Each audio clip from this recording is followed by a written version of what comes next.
Jagannath अभिप्तास unique world को स्वागत।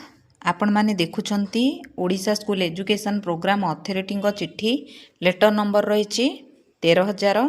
आमर डेट अच्छी 4/12/2025 देखुछंती आसची Nirupama Behera OES1 joint director pedagogy रु आसची। चिट्ठी रही ऑल डीओ कम DPC। आमर चिठीर मुख्य विषय वस्तु रही कंडक्ट ऑफ 6th MCM जहाँकि 20 डिसेम्बर 2025 रे हेबो सारा राज्य व्यापी। एठू आपण माने जानि पारले जे आमर जो 6th MCM आमे माने आशा करूथले 6 डिसेम्बर 2025 रे हेबो ताहा वर्तमान 20 डिसेम्बर 2025 रे हेबा पई ऑलरेडी चिट्ठी आसी सारछि। देखंतु लेटर टी कोन रहिछि in inviting a reference to the subject and letter cited above, I am directed to inform you that the 6th MCM monthly cluster level meeting for the academic year 25-26 is scheduled to be held on 20/12/2025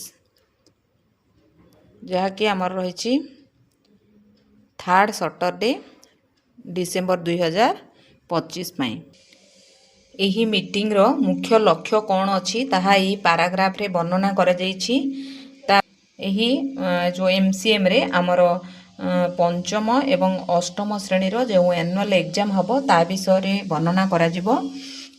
school having FLN grade जदि जोठे FLN grade अछंती तो HM एवं FLN grade teacher जणे 2 जण attend करिवे।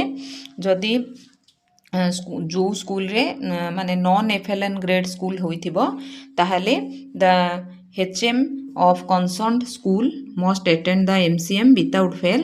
सेठी केवल HM ही जिबे।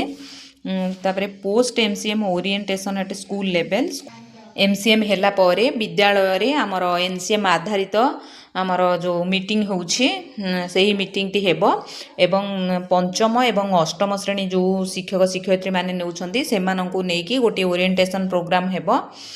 से माने किपरि पंचम एवं अष्टम श्रेणी पिला माननकु पढाइबे एवं एनुअल एग्जाम पई प्रिपेयर करिवे सही आधारित हबो एठी।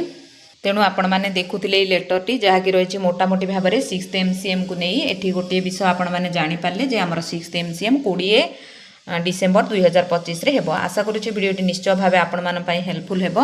जदि मो वीडियोटी आपण मानू भल लागि थाए वीडियो को लाइक शेयर सब्सक्राइब करबा को जमा भी भूलिबेनी। रहुछि धन्यवाद। जय जगन्नाथ।